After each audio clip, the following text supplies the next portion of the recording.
Hi, welcome to my YouTube channel BioExplorer. I am Dimujjaratna. This is an educational channel and this channel will be very useful to improve your biological knowledge. Today in this video we are going to talk about the factors affecting the rate of enzymatic reactions. Enzymes are biological catalysts made up of large protein molecules.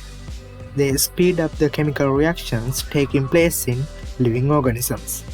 There are several factors that affect the speed of enzymes action. Some of them are temperature, pH, substrate concentration, enzyme concentration, and enzyme activators and inhibitors. Temperature. The protein nature of the enzymes makes them extremely sensitive to thermal changes. Each enzyme has a certain temperature at which it is more active. This point is called the optimal temperature. Most of the human enzymes have optimal temperature around the body temperature. It is about 35 degrees to 40 degrees of Celsius. Optimal temperature of bacteria in hot springs is about 70 degrees of Celsius.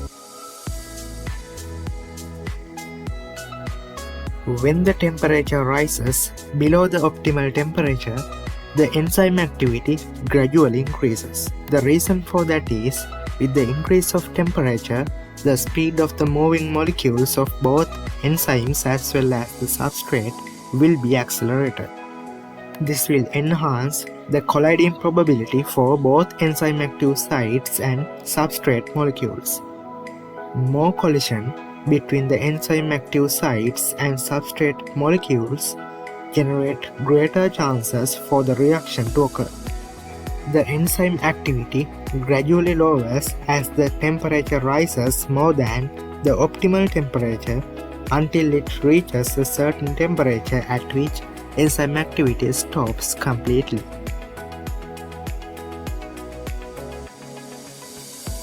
When the temperature increases beyond the optimal temperature, the hydrogen bonds, ionic and other weak chemical bonds of enzymes' active sites may be disrupted.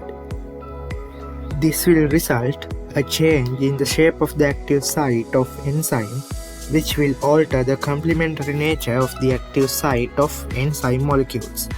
Therefore, the complementary binding of enzyme active sites and substrate molecules will be prevented. The above event is called the denaturation of enzyme molecules. Therefore, the rate of enzyme catalyzed reaction will start to decline when the temperature increases beyond the optimal temperature and stops completely at a certain temperature, although the rate of collision will keep on increasing. pH.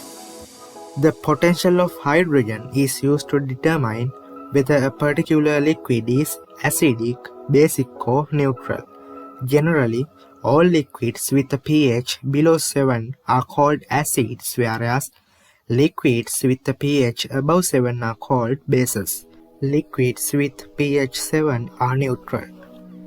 Enzymes are protein substances that contain acidic carboxylic groups and basic amino groups, so the enzymes are affected by change in the pH value.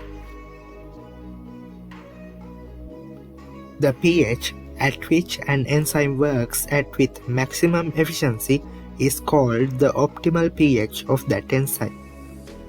If the pH is lower or higher than optimal pH, the enzyme activity decreases because of the alteration of chemical bonds involving in the formation of enzyme-substrate complex. In most enzymes, optimum pH range is 6 to 7, but there are exceptions. Pepsin works best at pH 2 and optimum pH for trypsin is pH 8. Substrate concentration.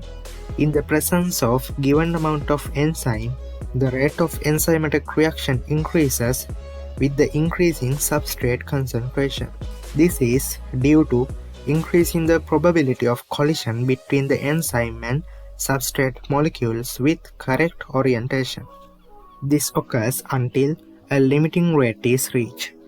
At this point, the enzyme molecules are saturated with the substrate and there will not be any further increase in the rate of reaction though substrate concentration is still increasing.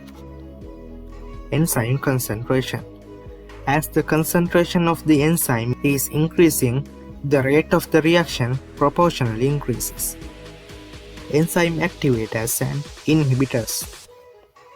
Non-proteinous components which are essential for the catalytic activities of certain enzymes are called cofactors. Some cofactors tightly bind and remain permanently, while others loosely bind temporarily. Organic cofactors are called coenzymes. Examples: derivatives of vitamins NAD, FAD, and biotin. Examples for inorganic cofactors are zinc 2+, Fe2+, and copper 2+. On the other hand, certain molecules or ions selectively bind permanently or temporarily to the enzyme molecules and prevent them from forming enzyme-substrate complex. These substances are called inhibitors. There are two types of inhibitors as competitive inhibitors and non-competitive inhibitors. Competitive inhibitors. Most of them are reversible inhibitors. These chemicals resemble the shape and the nature of the substrate. Therefore, they compete with the substrate selectively for the active site of certain enzymes. As a result of the above, the number of active sites available for the enzymes may decline and therefore reduces the rate of enzyme-catalyzed reactions. The above situations may be reversed by increasing the substrate concentration. Example: protease inhibitor of drugs against HIV. Non-competitive inhibitors. These chemicals do not compete with substrate molecules. They interrupt enzymatic reaction by binding to a part of the enzyme other than the active site. This causes the enzyme to change its shape in such a way that the active site becomes less effective for the formation of enzyme-substrate complex. So that's all today. Hope you enjoy this video and get a lot of interesting facts about factors affecting the rate of enzymatic reactions. So please subscribe this channel and click the bell icon. See you in the next video.